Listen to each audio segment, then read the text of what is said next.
Nice. Hey, everybody. Hello. Hey, welcome to the morning stretch, everyone. We're here in the corner office. I like saying that because, the corner office is a pretty cool place. Good morning, everyone. Tricia Sloma, along with Kyrstyn Glover. Hi. And Matt Engelbrecht. Hello. How are you, sir? Good. I got my new coffee mug. I won it in a bingo event.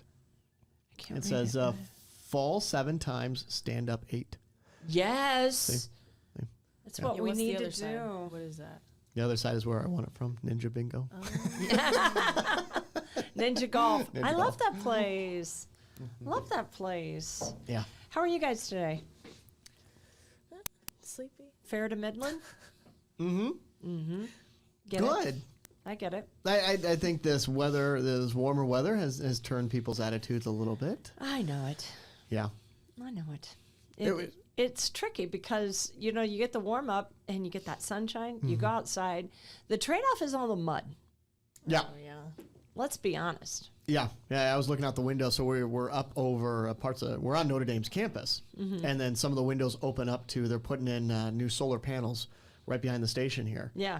And just looking out through some of the windows, you could see just the mud, the standing water all across the area from the combination of the rain, but also the snowfall that's melting.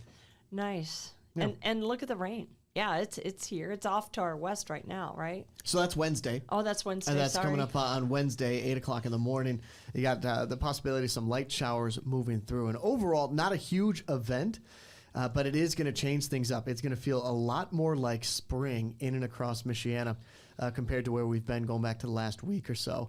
So it is worth noting there, but also more importantly in that 10-day forecast is the Saturday and Sunday forecast. We're going to be cooling back down, and again, confidence is high that we're going to see colder temperatures, feel colder temperatures, but we're not going to stay there. This isn't a couple of weeks in the bitterly cold temperatures, rather a short stint. It just happens to time out for the weekend, Saturday and Sunday. Oh, I love it. I love it. I love it. What I think is really cool, though, is that there are a lot of people who have snowmen that are built in Michiana, and I'm going to try to pull up this picture of Oliver. Do you guys remember talking about Oliver? Is he on the morning stretch? The dog? No. The cat? No. The reindeer? No, not at all. In fact, Oliver is the snowman. Oh, yes! Yes! Now Oh, we're the clicking. snowman. Now we are clicking. Oh. I'm going to get to him. I swear to gosh. I swear to goodness. Here we go. Yeah, he's the really big one. All right, There he so- is. This is Kate. The Brenner family sends pictures on a regular basis. So I've told them every Sunday I'm going to need you to send a whole bunch of pictures to me so that Monday morning we can always have an update. So they built this thing on the 15th, and Kate is the youngest kid in the family. She's out there measuring.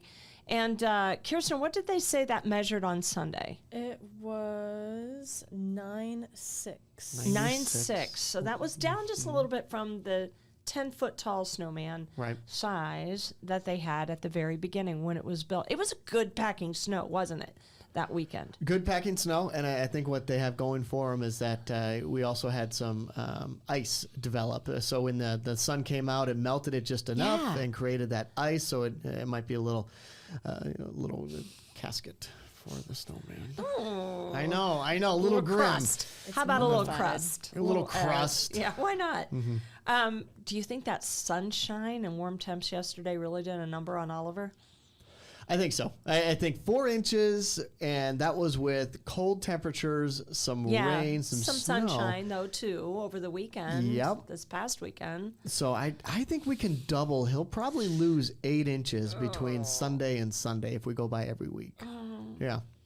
That's I going to think be sad. my prediction is getting closer. Yeah, what did you say? Because I've even forgotten what I said. I think I said end of March. Wow.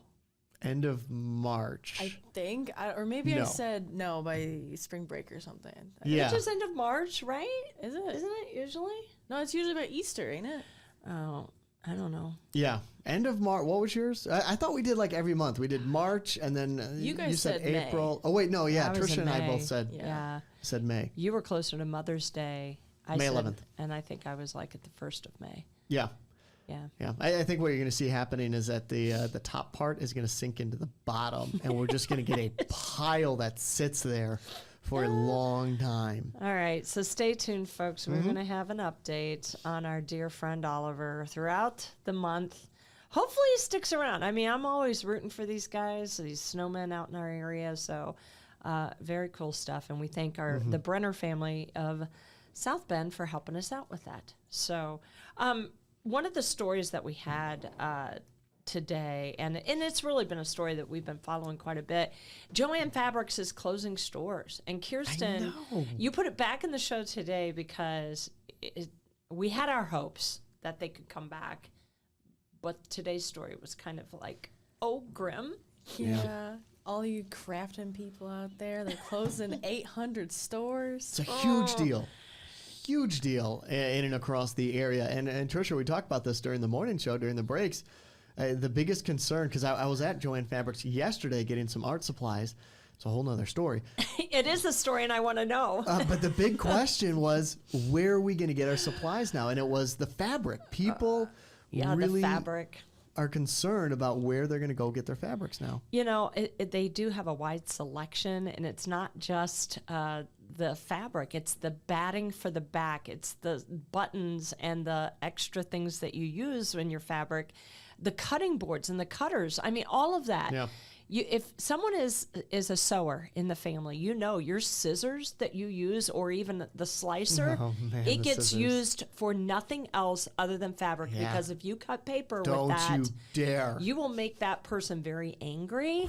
So, yeah, it's a real deal. And I was just there. I had to buy T-pins. Do you guys know what T-pins are? No. Okay, T-pins are a pin that basically Shaped like a has T? it's shaped like a T, but it holds the fabric in on large projects. Of course. I'm working on a do-it-yourself project. I'm making a cornice for above my window. A what? A cornice. So it'll be one of those, it looks like a board that's on top of your window, Yeah. but it's fabric coated. But it's Do you know what I'm fabric-coated. talking about? Me? I'll show you a picture. Anybody. No. Anybody. No. Google it. DIY cornice fabric. Okay. You put batting over. Oh, yeah. Okay. No, you don't. Anyway, you fold it under, and then it's a kind of a no-sew project because all you have to do is put these large T-pins in. Yeah. And it holds the fabric. It's actually very lovely. You can change the fabric later if you want to. But I was in the store buying those pins, talking to people. They're sad. Yeah. They're just devastated because Joann Fabrics has been the go-to. I used it for scrapbooking. I mean, there's so many scrapbooking things and florals. My daughters, both avid 4-H'ers when they were younger, and oh my goodness, we would go to Joann Fabrics a couple times a day if it got close to fair judging, and we were constantly there, you know, buying things. And I have one daughter that sews, the other daughter does home improvement projects. Yeah, we were there a lot. Apparently, we weren't there enough. So they needed more money. The question becomes, this is from the business side of things, what happened? Oh, I bet I know. What happened to Joann Fabrics that apparently it is such a staple that it is no longer going to be around? What's your Couple of prediction, bankruptcies? Kyrstyn? Online ordering. Well, Amazon. So, and that came up in my checkout conversations with some people yesterday, is the problem with fabrics is that they were having to buy samples or they have to get samples sent first. Yeah. And then if they like the samples, it would take even more time for it to actually come in. So online ordering really isn't a solution to Joann Fabrics. Is that you want to be, it is a point of purchase thing. Well, while they sell fabrics, they also sell other Oh, yeah. crafting things. Oh, yeah. So, you know, like canvases and paintbrushes and scrapbooking and stickers and all of that. You can get it online. Yeah. I wish that we would stick with the brick and mortar, but, you know. Yeah. You know who wins here? unfortunate. These small mom and pop fabric stores and also crafting stores.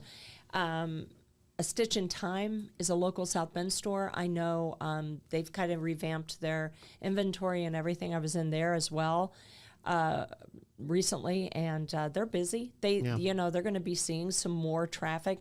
Shipshawana has a lot of fabric stores. Of course, they serve a lot in the Mennonite and Amish communities there in LaGrange County. So Elkhart County has their share of small stores, mom and pop stores. So hopefully they're going to see an increase. We always love to see local stores doing well. I'm sure they have their inventories, though, that they have to order online for. So maybe it's going to be tougher for them to keep up. I don't know. Yeah. But it'll be a story we watch for sure. So again, Joann Fabrics closing all of their stores, and it's got a lot of people saying a lot of sad things out there for sure. Another story we watched this morning, the Fire Festival. Kyrstyn, this is near and dear to your heart, isn't it? Oh, yeah. What's the dealio here? What's going on? Well, Fire Festival from 2017 is making a comeback, supposedly. I think it's not going to happen. What? There's no way. Everyone was upset about this Fire Festival where the creator of the fest sold tickets to mostly celebrities and influencers because they were very expensive. You had to go to some remote island and stay on there and go to those concerts. But it was all hoax. Yeah, this is the guy right here. There was no concerts. There was some infamous cheese sandwich. Yep. There was Yeah, nothing to it. I heard about that. There was nothing to it. It's like, what are you doing? What are you organizing here? Yeah. And didn't people get stranded too? And Stranded.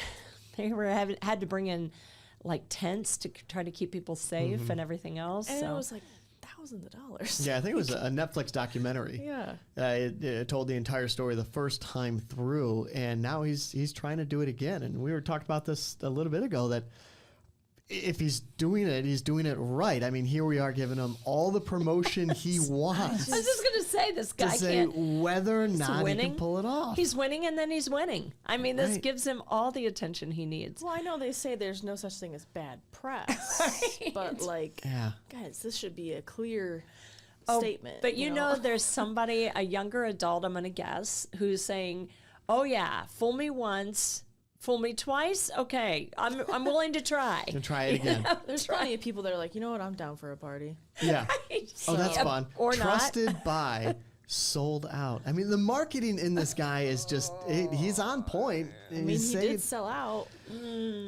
All right, Yeah. so here's where it's going to take place. Firefest 2 looks like it's going to happen in Mexico between May 30th and June 2nd. I watched the report last night.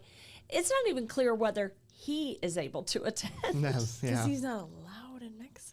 Why isn't he allowed in Mexico? because of the litigation against him from the last festival. He can't leave the country. Legal reasons. And how are you going to announce, this is my thing, how are you going to announce an event? And it's in supposedly May, a couple months away. You don't know who's going to perform there. You don't even know Right. the exact date.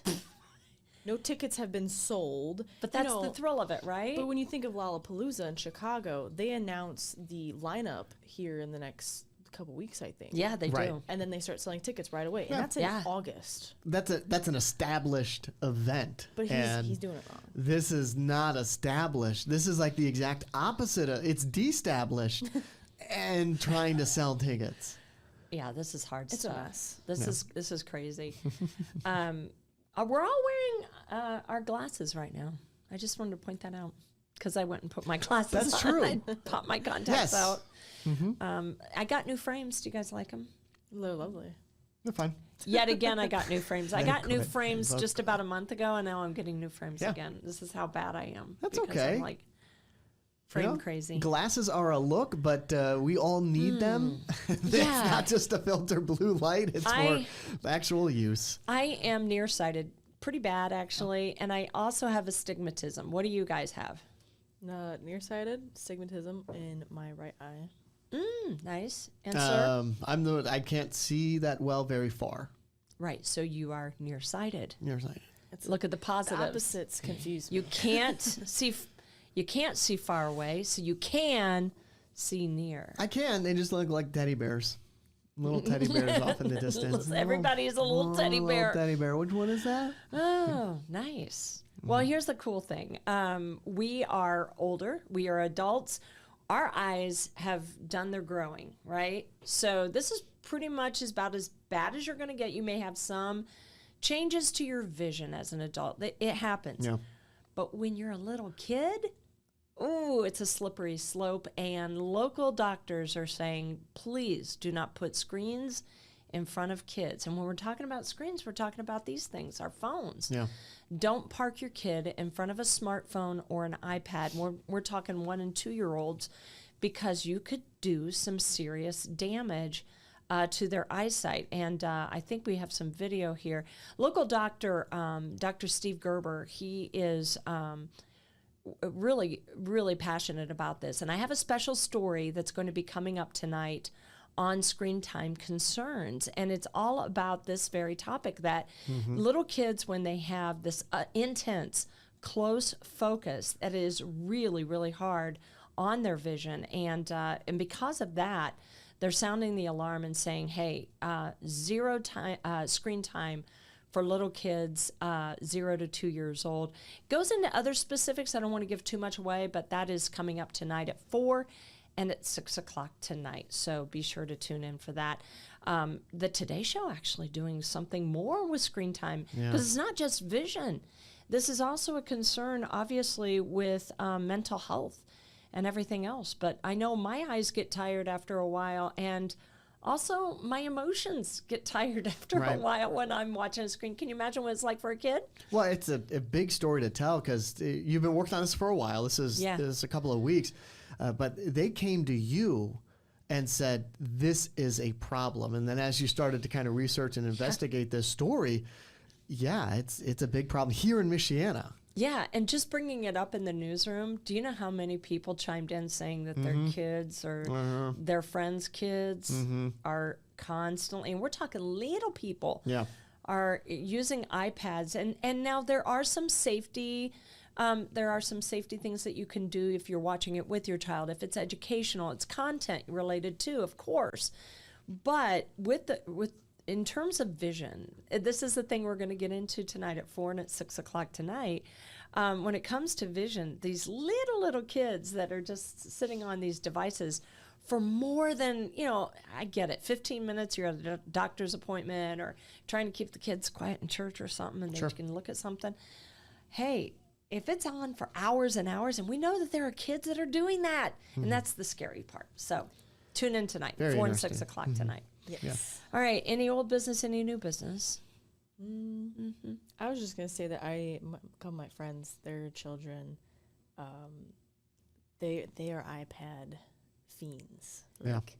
Like breakfast, lunch, and dinner. Oh, really? At the meal table, at the dinner table. I mean, but I also, when I worked in a restaurant, there was a lot of that as well.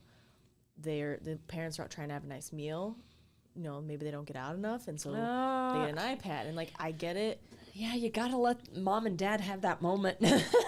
But need to have peace. That's the one moment of peace. But then it's like, you're talking about the myopia. It's like, what battle are you gonna fight here?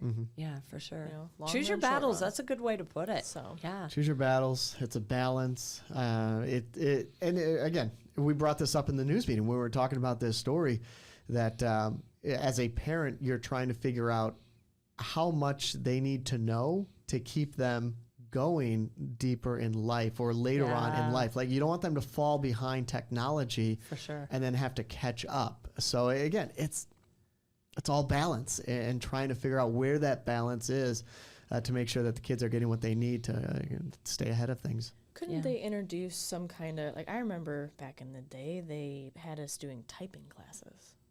Mario teaches typing. So couldn't they do something like that? Work with some processing things with computers or iPads, and then that's it. You're done for the day. Like, that's your screen time, or they do something like that. Okay, they do. They do. Absolutely. They have some things like that. Yep. It's a talker for sure. That's all I'll say on that. It's a talker for sure. They do. And they do, and they have these things. But it's really a challenge, though, getting the right things, because how much of a slippery slope it is for them to be viewing the wrong things. And we know that that's out there as well. Again, tune in for our story tonight at 4 and at 6 o'clock. If you're joining us on Facebook Live, we're going to be working to make this on our website. So, folks, look for these later on. Starting next week, we're going to be doing a cool thing where we're making this a podcast. So this is all going to live on the website, WNDU.com. Pretty cool stuff, right, Kyrstyn? Oh, yeah, 100%. And if it's on our app, you can watch it like this for as long as you... Tricia, stop. I see what you did there. I know. And I don't approve. Balance. Balance. Balance. Balance. Well, we're so glad you could join us on the morning stretch. Have a great day, Thanks, guys. everyone. We'll see you tomorrow. Have a good one. Bye.